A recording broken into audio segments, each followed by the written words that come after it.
The key wouldn't turn, and in that split second, my world tilted off its axis.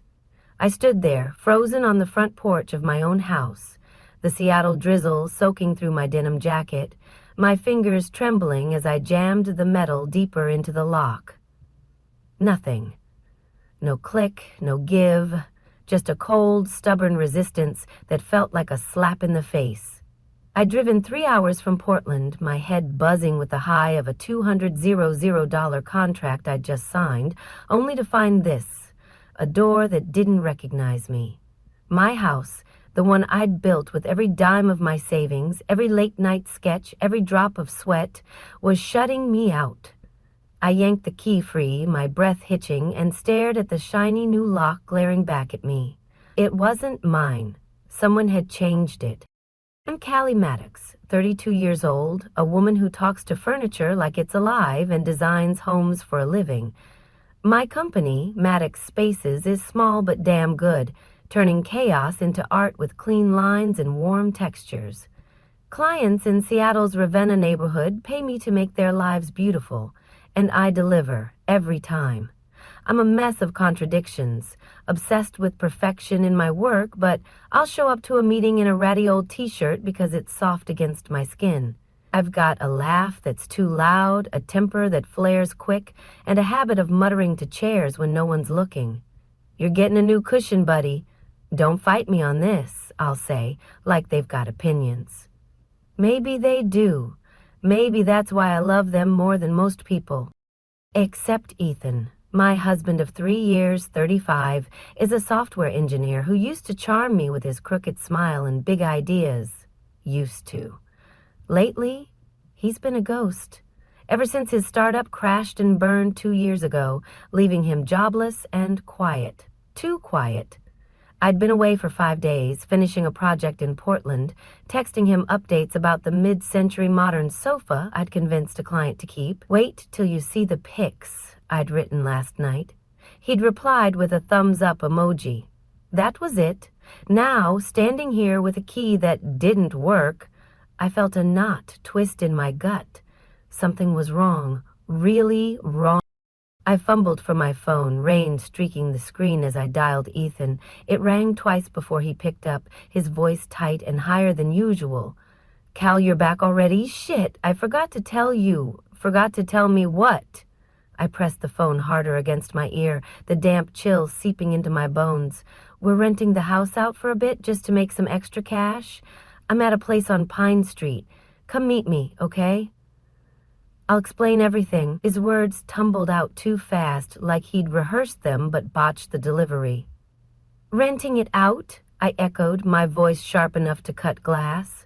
"Ethan, this is my house. We didn't talk about this." He laughed, a nervous little hiccup. "It's temporary, babe. Promise, just get over here." "I'm in 304.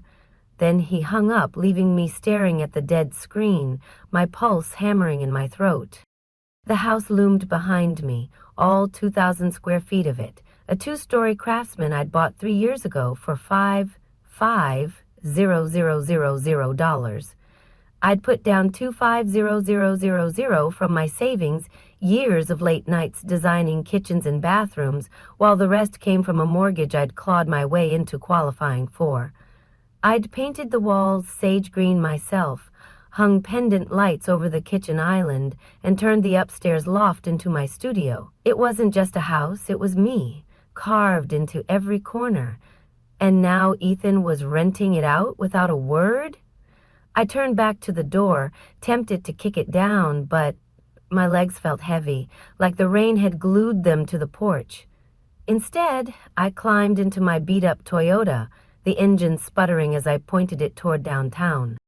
Pine Street was a 15-minute drive cutting through the gray haze of late afternoon traffic. I found the building, a squat brick thing, wedged between a vape shop and a Thai restaurant, and hauled my duffel bag up 3 flights of stairs. Ethan opened the door to 304 before I could knock, his dark hair messy, his hazel eyes darting anywhere but mine. "Hey," he said, pulling me into a hug that felt more like a reflex than a welcome. His arms were stiff, his cologne faint under the smell of cheap paint. The apartment was tiny, maybe 600 square feet, with peeling laminate floors and a single window overlooking a dumpster. A folding sofa sat in the middle, half open, my makeshift bed for the night. "Explain," I said, dropping my bag and crossing my arms. He rubbed the back of his neck, a tic I'd seen 100 times when he was nervous. "Look, Cal, money's tight. You've been killing it with work, but I needed to do something. Renting the house was a quick fix. We'll get it back soon." His eyes flicked to the corner, and I followed his gaze. A pair of kids' sneakers, size 3, neon green with Velcro straps, sat by the door. My stomach lurched. "Whose are those?" I asked, pointing. He blinked, too slow. Probably the last tenants. They left stuff behind." "Bullshit. Ethan's a terrible liar. His left eyebrow twitches when he tries. It was twitching now." I wanted to push, to demand answers, but exhaustion hit me like a truck. 5 days of client meetings, hauling fabric samples, and driving through Oregon rain had drained me dry. "Fine," I muttered, sinking onto the sofa. "We'll talk tomorrow." He nodded, relief washing over his face, and disappeared into the bedroom, leaving me alone with the hum of the radiator. I stared at those sneakers, their bright green glowing in the dim light like a warning I couldn't decode. Sleep didn't come easy. The sofa creaked under me, the springs digging into my back, and my mind kept circling back to the house. My house. Ethan knew what it meant to me. If he was lying, if he'd done something worse than renting it out, I'd find out. He'd regret underestimating me. Morning broke gray and cold, the city muffled by fog.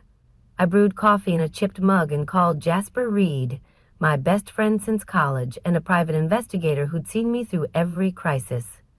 Jazz answered on the first ring, his voice gravelly from too much whiskey and not enough sleep. "Morning, Princess of Furniture. What's the emergency?" I spilled it all. The lock, the rental, the sneakers, Ethan's twitchy eyebrow. He laughed, a low rumble. "Your boy's up to something, Cal. Meet me at Stumptown in an hour. I'll dig into it." I hung up, staring out the window at the wet streets below. Whatever Ethan was hiding, I'd rip it open. This wasn't just about a house anymore. It was about me. And I wasn't letting anyone take that away. I sat at a scratched-up table in Stumptown Coffee, the air thick with the smell of roasted beans and damp coats, nursing a black coffee that had gone cold while I waited for Jazz. My phone buzzed every few minutes with texts from Ethan. "You up yet? Let's grab breakfast. Call me babe." I ignored them all, my eyes locked on those neon green sneakers in my memory, glowing like a taunt I couldn't shake. The house on Ravenna Avenue wasn't just bricks and mortar to me. It was my proof, my anchor, the thing I'd built when everyone else said I'd never make it as a designer. Ethan knew that. He'd watched me sand the floors, hang the curtains, and turn a fixer-upper into a home worth $5,000. So why the hell was he acting like it was his to rent out? Jazz's heavy footsteps snapped me out of my spiral. He slid into the chair across from me, his fedora tipped back, a manila folder tucked under one arm. "Princess of Furniture," he said, grinning like he hadn't just spent the night digging through God knows what. "You're in deep shit." He dropped the folder on the table, and my stomach twisted as he flipped it open. "Ethan didn't rent the house, Cal. He sold it. Closed the deal 3 days ago while you were in Portland playing interior design fairy godmother." The words hit like a punch, knocking the air out of me. "Sold it? My house?" I grabbed the papers, my hands shaking as I scanned the details. $4,500,000, a steal compared to what it was worth. Transferred to a name I hadn't heard in years, but still recognized like a bad dream. Nadia Torres. Ethan's ex from college, the one he'd dated before me, the one he swore was ancient history. "Jazz?" I said, my voice low and tight. Tell me this is a joke. He leaned back, sipping his latte, his dark eyes steady on mine. No joke. Contract signed, notarized, filed with King County. Your name's on it too, but that signature? Aren't yours? Someone faked it, and I'd bet my left nut it's Ethan's doing. I shoved the papers away, my coffee sloshing over the rim, and pressed my palms against my eyes, trying to stop the room from spinning. $4,500,000. I'd put $2,500,000 of my own money into that house, scraped together from years of late-night sketching dining rooms and haggling with upholstery suppliers. The rest was a mortgage I'd fought to get, proving to the bank I wasn't just some flaky artist. And Ethan had sold it, behind my back, to her?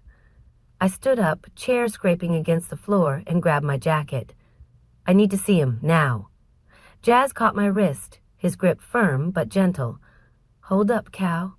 You go in hot and he'll clam up. Let me tail him first and see what he's hiding. Meet me tonight, okay? I nodded, barely hearing him, my blood roaring in my ears as I stormed out into the rain-soaked streets. By noon, I couldn't wait anymore. I texted Ethan, keeping it short. Pike Place, 1 p.m., we need to talk. He replied instantly. Sure, babe, see you there. I got to the market early, the bustle of fishmongers and tourists, a dull hum against the storm in my head. He showed up 5 minutes late, wearing that gray jacket I'd bought him last Christmas, his hair damp from the drizzle. He smiled, tentative, and leaned in for a kiss. I dodged it, pointing to a corner table at a cafe overlooking the water. Sit, I said, my voice flat. He did, fidgeting with a napkin as I leaned forward. Tell me about the house, Ethan. The truth. His eyes darted to the side, that damn eyebrow twitching again. I told you, Cal, it's a rental thing. Temporary. We needed the cash. I slammed the folder Jazz had given me onto the table, the thud loud enough to turn heads. Stop lying, you sold it. To Nadia. $4,500,000 and my signature's a fake. What the hell's going on? His face drained of color, but he tried to play it off, reaching for my hand. Okay, I should have told you. It's an investment. Nadia and I are starting this app, a food delivery thing. Big potential. I needed 300,000 to get it off the ground, and the house was the fastest way. I'll pay you back, I swear. I yanked my hand away, my voice rising despite the crowd. You sold my house for some startup fantasy with your ex? Are you insane? Before he could answer, a shadow fell over the table. I looked up, and there she was. Nadia Torres, tall and sharp-edged, her black hair pulled into a sleek ponytail, her eyes cold as steel. Ethan, she said, ignoring me. You're late. We've got a meeting. Then she turned, her gaze slicing through me. Callie, right? Ethan needs someone who gets him, not a woman obsessed with paint swatches and throw pillows.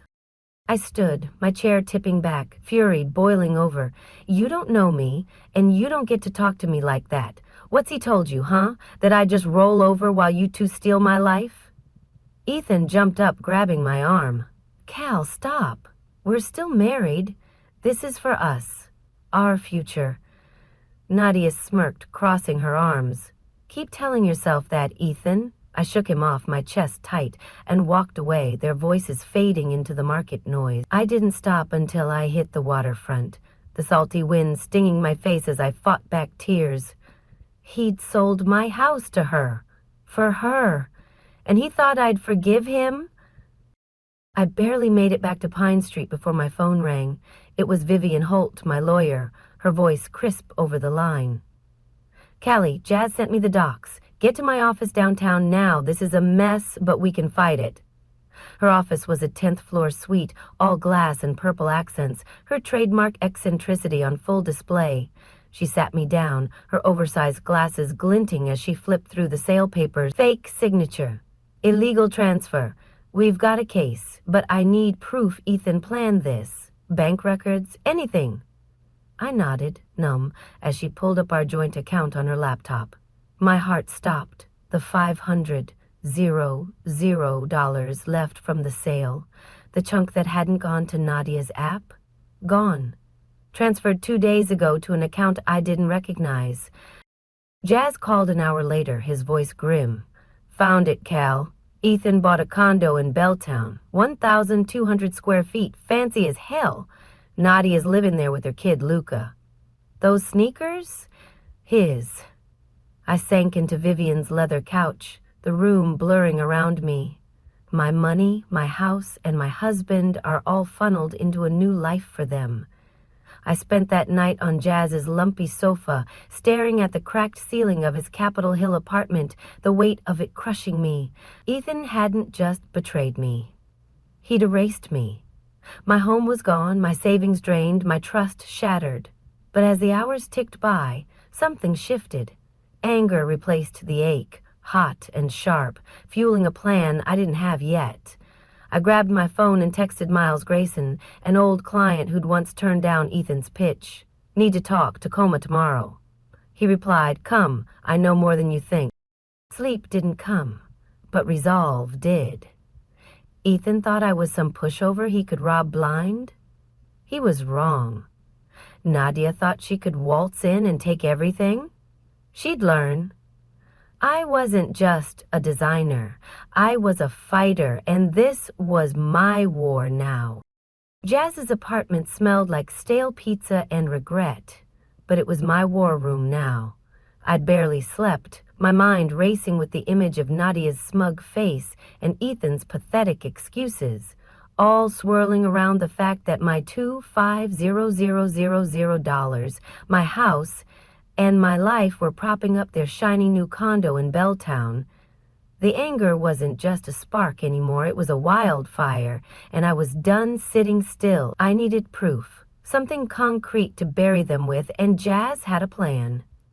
We're breaking into that condo, he said over breakfast, tossing me a black hoodie like we were about to pull off a heist in some bad movie. Ethan's got a meeting downtown at 10. Nadia's at her coffee shop till noon. We've got a window.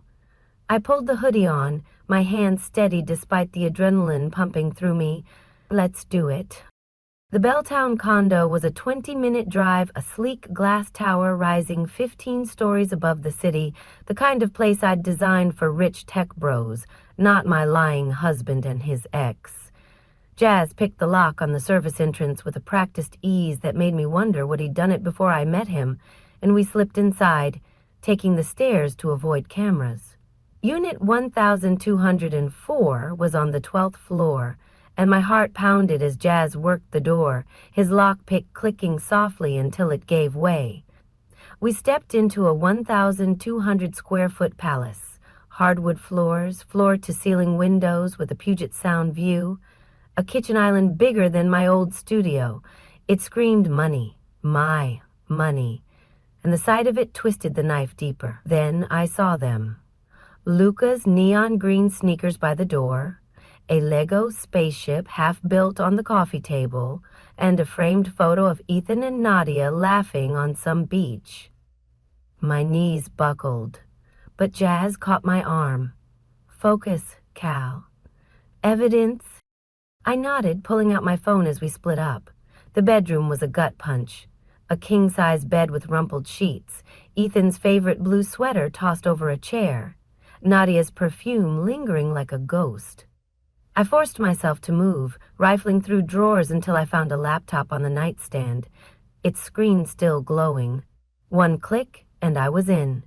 Ethan never changed his password from Codemaster99. My breath caught as I opened a folder labeled Future Plans. There it was, a loan application to refinance the condo for $200,000. A draft email to a divorce lawyer titled Post Cali Steps, and a handwritten note scanned into a PDF. After the split, we sell everything, start fresh. Nadia plus Luca equals family. I hit record, my hands shaking as I filmed the screen, the photo, the sneakers.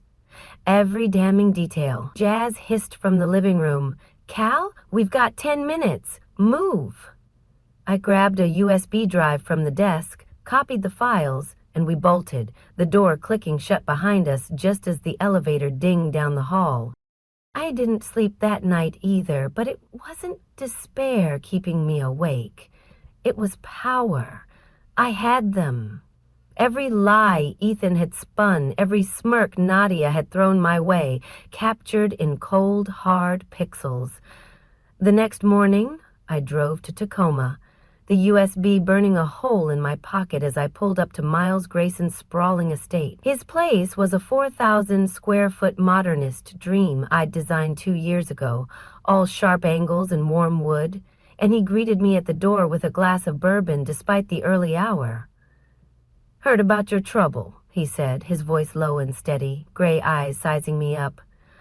"Ethan pitched me that delivery app last year. Smelled like a scam then, smells worse now." I handed him the USB and he plugged it into his sleek desktop, his jaw tightening as the video played. "Bastards using your condo as collateral too. I've seen this game before, Callie. He's betting on you folding." I leaned forward, my voice hard. "He bet wrong. Can you stop him?" Miles swirled his bourbon, a slow smile creeping across his face. "I can do better. I'll buy his app for $1, legal and binding, tank his cash flow. You take the rest to court. Deal?" I nodded, the wildfire in me roaring louder. "Deal." We shook on it and I left Tacoma with a plan, Miles's quiet confidence fueling mine. Ethan thought he could erase me, but I was about to rewrite the story. Vivian called that afternoon, her voice crackling with excitement. "Got the bank records, Callie. Ethan's transfers match your video. We're setting a meeting with him and Nadia tomorrow, my office, 3 p.m. Bring everything." I spent the next 24 hours prepping with Jazz, replaying the footage until I could recite Ethan's note by heart, my anger sharpening into a blade. When I walked into Vivian's glass-walled office the next day, Ethan was already there, slouched in a chair, his gray jacket wrinkled. Nadia sat beside him, legs crossed, her cold stare daring me to blink. Vivian, resplendent in purple, clapped her hands. "Let's settle this like adults, shall we?" Ethan tried his charm first, leaning toward me with those puppy dog eyes I used to fall for. "Cal, I messed up. I'm sorry. The app's for us, our future. Let's fix this." I didn't flinch, sliding my phone across the table and hitting play. The video filled the room, the laptop screen, the loan docs, his note about leaving me for Nadia and Luca. His face went white, Nadia's smirk vanished, and the silence was deafening. "Fix this," I said, my voice steady despite the rage clawing at my chest. "You sold my house, faked my signature, moved her in with my money, and planned to ditch me. What's there to fix?" "Ethan," he stammered. "It's not like that, I swear." But Nadia cut in, her tone icy. "He promised me a life, Callie. You were holding him back." I laughed, sharp and bitter. "Holding him back? I paid for everything he's got." Vivian tapped her pen, grinning like a shark. "This is fun, but let's get to it. Sign over the Ravenna house, Ethan, or this goes to the cops." He shook his head, desperation creeping in. "You can't prove intent." That's when Miles walked in, all 6 feet of quiet menace, dropping a $1 bill on the table. "Your app's mine now," he said, sliding a contract to Ethan. "Signed it this morning with your investors. $1, done." "You're broke." Nadia stood, furious. "You idiot, Ethan, you said this was foolproof." He turned to her, pleading. "I was building us a family."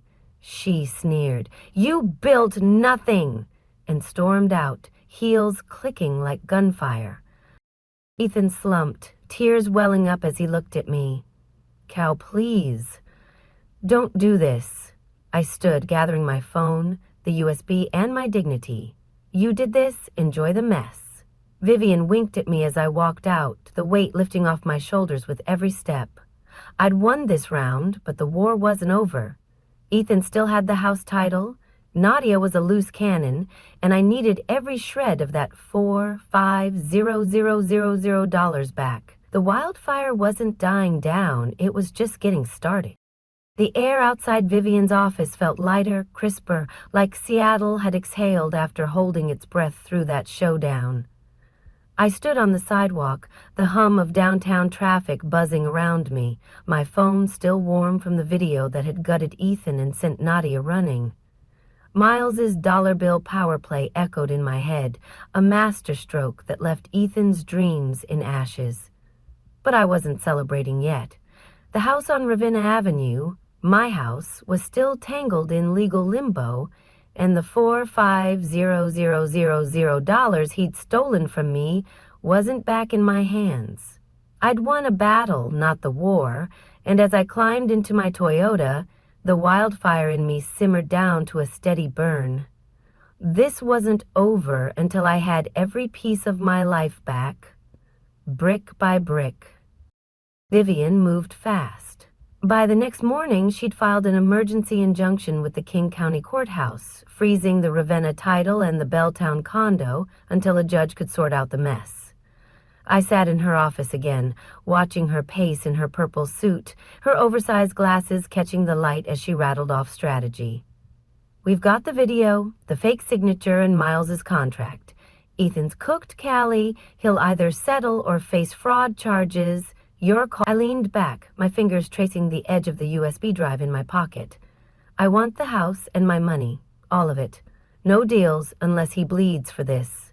She grinned, a predator's smile. That's my girl. Court date's in 2 weeks. Sit tight. Those 2 weeks were a blur of waiting and unraveling. Jazz dug deeper, texting me updates. Nadia had packed up Luca and left Seattle, last seen boarding a Greyhound to Portland. Guess she didn't like the heat, he wrote, attaching a blurry photo of her at the station, her face tight with defeat. Ethan, though, wouldn't let go. My phone lit up with his pleas. Cal, I'm sorry, I love you. Don't send me to jail, please. We can rebuild. Just talk to me. Each message twisted the knife, not because I still loved him, but because I'd ever believed he deserved me. I'd deleted them all, my silence louder than any reply.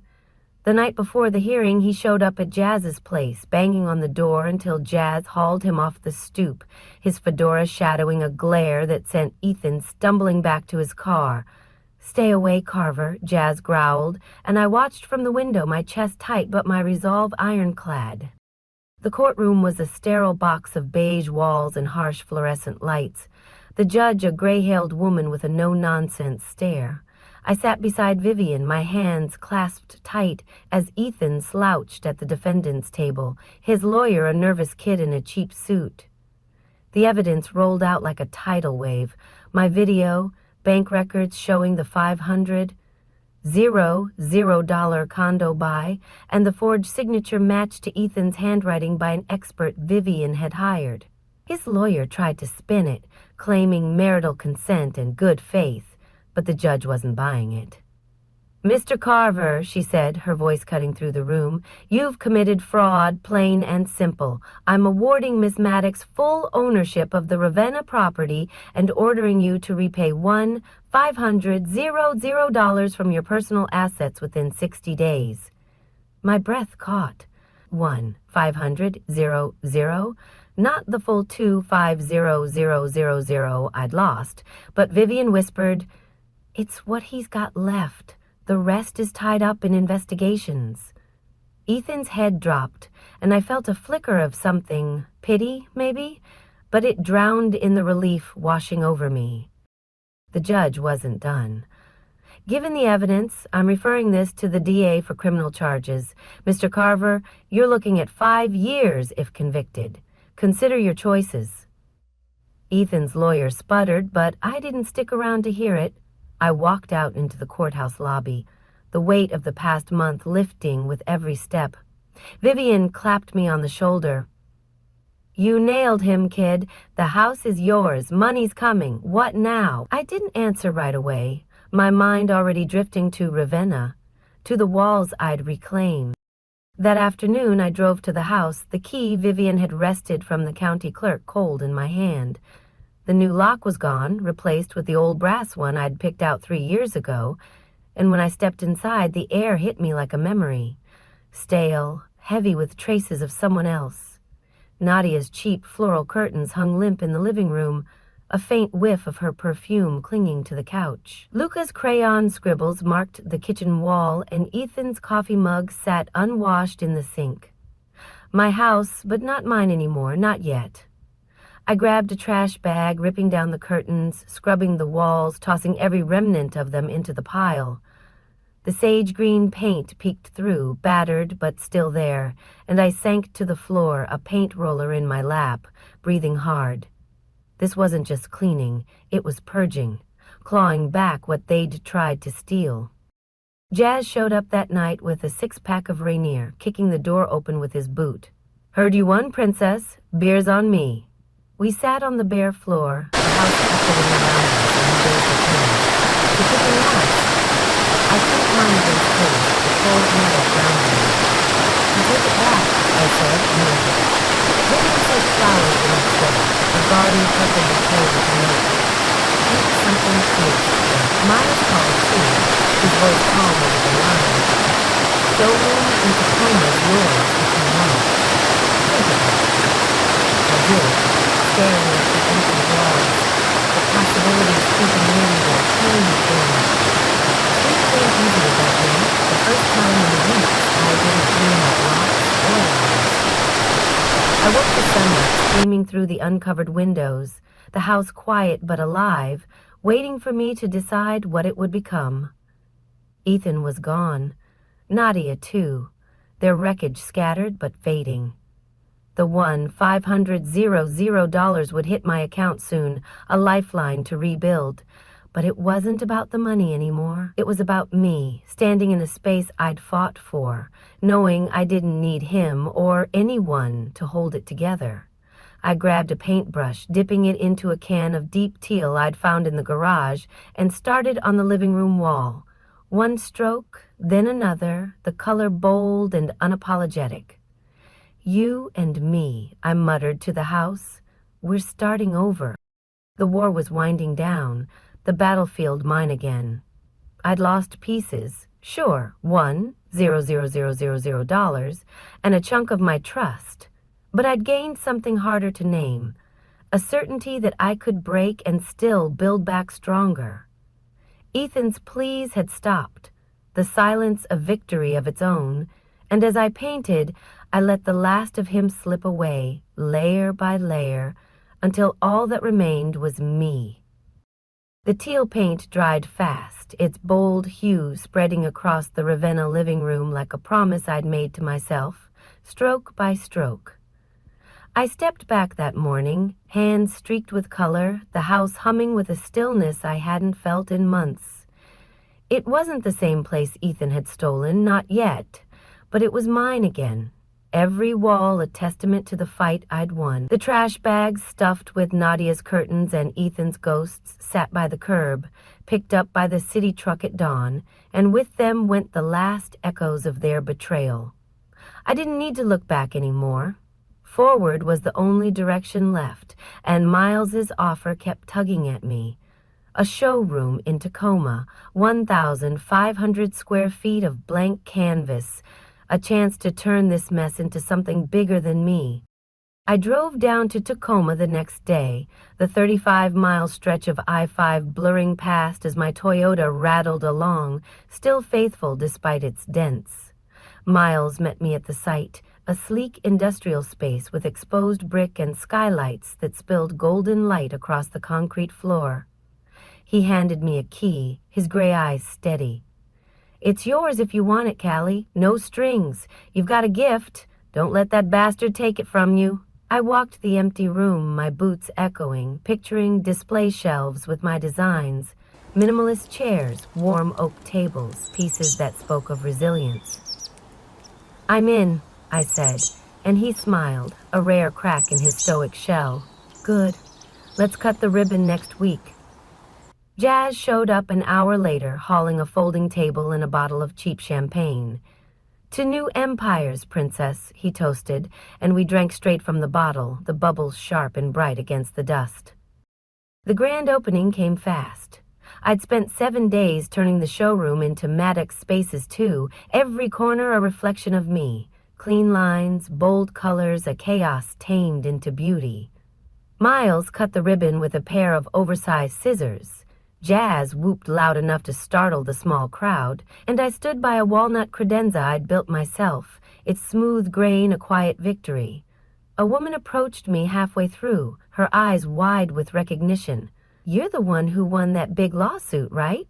Saw it on the news." "I want you to design my condo." I grinned, handing her my card. "Let's talk."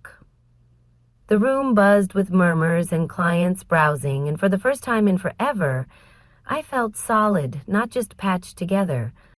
Later, as the crowd thinned, I stood alone by the skylight, the Tacoma skylight twinkling beyond the glass.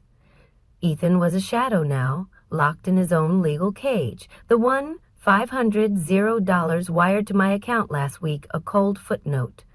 Nadia was gone, and Luca's crayons were a memory I'd scrubbed away. My phone stayed quiet, no more pleas or lies, and I let it be, but the lesson lingered, sharp and clear. Ethan had taught me that love isn't ownership, it's respect, and I'd given mine to someone who'd never earned it. I'd thought losing the house was losing everything, but I'd been wrong. It was a crack, not a collapse, and through it, I'd built something stronger. Worth isn't what they take, it's what you refuse to let go. I locked up that night, the key heavy in my hand, and drove back to Ravenna. The house glowed under the streetlights, teal walls peeking through the windows, a beacon of what I'd reclaimed. "We're good," I whispered to it, and stepped inside, ready for whatever came next.